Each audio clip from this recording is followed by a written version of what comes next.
guys, eto ngayon ang kakainin ni Queen Yam Yam. Oh, alam niyo ba kung ano ito?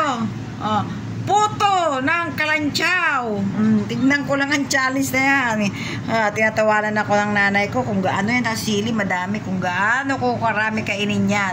Ngayon, magtsatsaga lang ako sa sahig dahil wala akong tinatamad akong kumuha ng aking stand. Kaya dyan lang. Tignan natin kung hindi ko busin yan. Ay, meron pa pala ako nito. Oh. Nilagang baboy, pero ayaw ko magbaboy. Ito ko lang isda. Tapos maraming sili. Tapos patis na maraming tawa to. Pinagtatawanan niya ako. Tignan ko lang. Kalanchaw. Puto. Kalanchaw.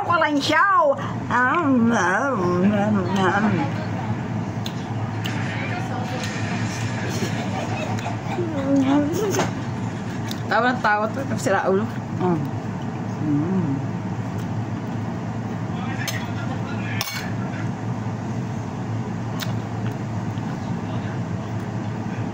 Wala akong pakialam, basta ako kakain. Tatamad ako muna ang aking ano yan. At babalagsak na lang itong aking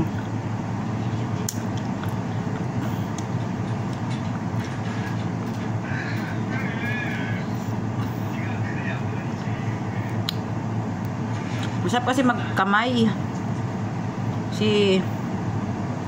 Tapos lagyan natin ng maraming puro sili yan, guys.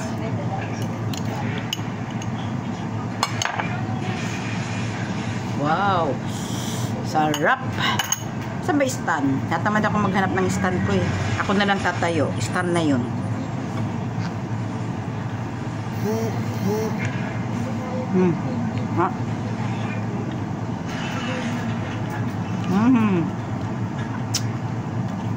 Yung mic ko hindi na naka-charge.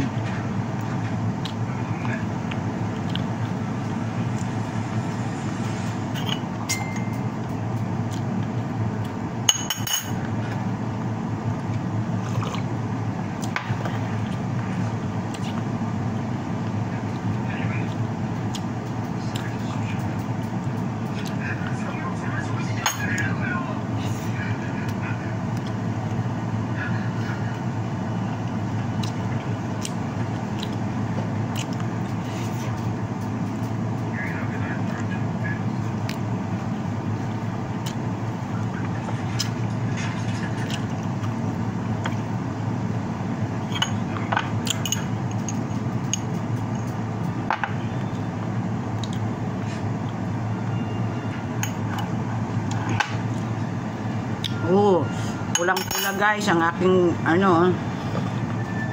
sa dami ng sobra kasi liwanag ng ilaw ko. Ito pa yan, kalanchaw. Ayan.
Yung problema nila, paano maubos yung puto. Sabi ko, titirahin ko yan. Kaya mag-alala.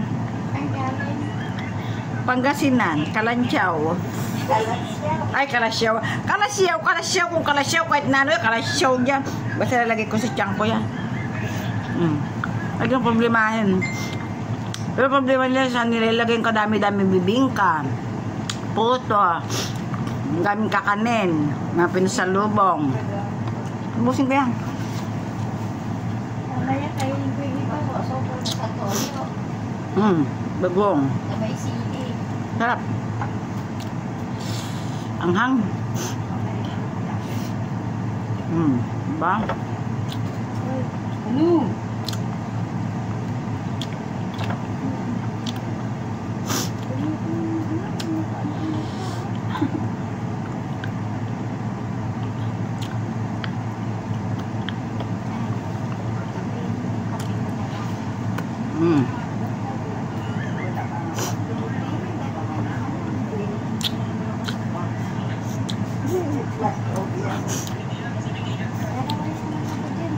Garotang kata.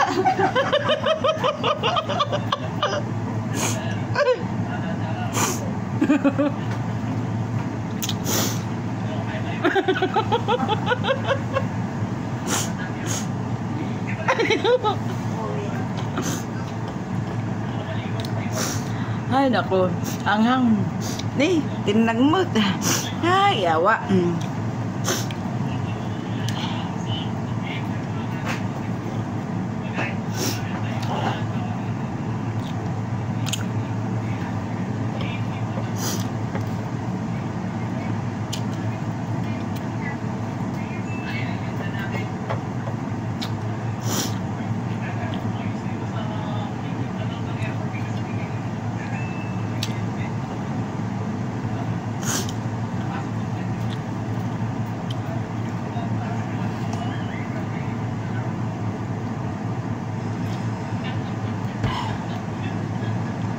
Nakabili bang cook nanay? Ano naman yan o? Hindi, tinatanong ko lang, di man ako mag-cook kasi tubig mo ang gusto ko eh.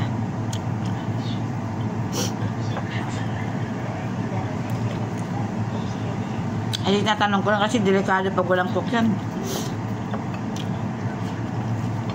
Garutan na ka. Tapos, di ba?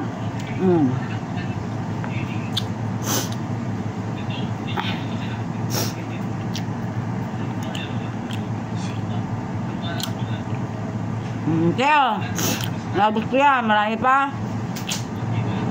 Oh. Bye guys. Yun na ako.